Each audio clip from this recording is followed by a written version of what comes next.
Good morning to all ప్రియులారా.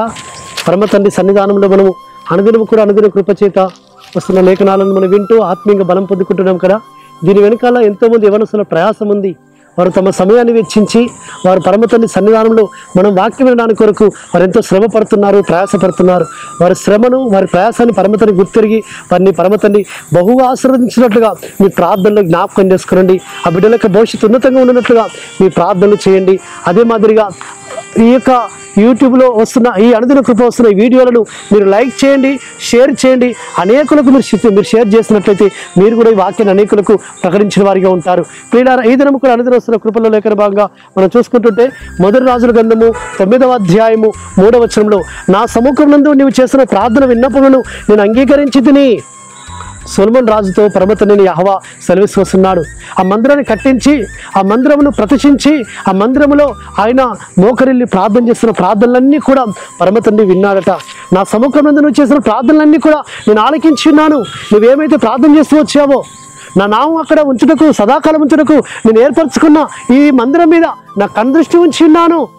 కాబట్టి ఈ మందిరం నేను పరిశుద్ధపరిచిన్నాను. ఈ మందిరం మీద నిత్యమున కందృష్టి అక్కడ ఉంటుందని పరమ తండ్రి సెలవిస్తూ ఆయన ఏమంటున్నాడంటే, నీ ప్రార్థనలు నేను అంగీకరించున్నాను కాబట్టి ఈ మందిరం తట్టు ఎవరైతే తిరిగి ప్రార్థన చేస్తారో వారి ప్రార్థన నేను వింటాను. ఈ మందిరమునకు నా పేరు పెట్టబడిందని ఎవరైతే గ్రహించి వారు ఈ మందిరంలో ఎవరైతే సన్మానిస్తారో, ఈ మందిరంలో ఆయన యొక్క సన్నిధానంలో ఆ యొక్క వారి యొక్క బలులు నైవేద్యాలు అర్పిస్తారో వారిని నేను అంగీకరిస్తానని పరమ తండ్రి ఆయన సొలొమోనుకు వాగ్దానం చేసి వస్తున్నాడు. ప్రియులారా, అనుదినము కూడా మనము కూడా యెరూషలేము తట్టు తిరిగి, ఎందుకంటేగా ఆ యెరూషలేములో ఆయన సమాధానం ఉంది, ఆయన పేరు పెట్టబడింది యెరూషలేం అనగా యా నుండి సమాధానం పొందిన పట్టణము. ఆ యా నుండి సమాధానం పొందిన పట్టణం వైపు ఆ యెరూషలేము తట్టు తిరిగి మనం కూడా ప్రార్థన చేస్తే మన ప్రార్థనలన్నీ కూడా పరమ తండ్రి ఆలకిస్తాడు. మన ప్రార్థనలకి ఆయన జవాబిస్తాడు.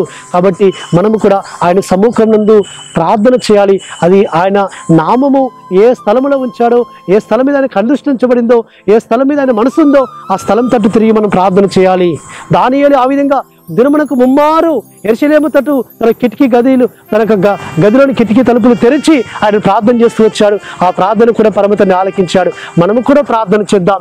పరమ తండ్రి సన్నిధిలో మన ప్రార్థన కూడా పరమ తండ్రి వింటాడు, జవాబిస్తాడు. నీ ప్రార్థన ధూపములను, నువ్వు చేతులెత్తిన సాయంకాలపు నైవేద్యములను ఆయన దృష్టికి అంగీకృతములు గా కానీ పరమ తండ్రి మనకు మరొకసారి జ్ఞాపకం చేస్తున్నాడు. అట్టి విధంగా మన ప్రార్థన సన్నిధిలో విన్నవిస్తాం.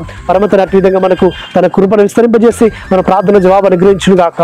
ప్రార్థన చేసుకుందాం. పరలోకమందున్న మా తండ్రి సర్వోన్నతుడా, అయ్యా యెరూషలేము తట్టు తిరిగి మేము చేతులెత్తి ప్రార్థించే వారముగా, మా ప్రార్థన మేము ప్రతిఫలం పొందుకునే వారముగా, జవాబు పొందుకునే వారములకు సహాయం చేయమని ప్రార్థిస్తూ మారశకుడు విమోచకుడు నజరేయుడైన యెహోవా మెస్సియా అతి పరిశుద్ధమైన నామమున స్తుతించి ప్రార్థించి వేడుకుంటున్నాము తండ్రి, ఆమేన్. సర్వోన్నతుడు సర్వాధికారి యెహోవా మెస్సియా కృప కనికరము నిరంతరం తోడుగా ఉండి ఆయన మనల్ని బలపరిచి నడిపించును గాక. ఆమేన్.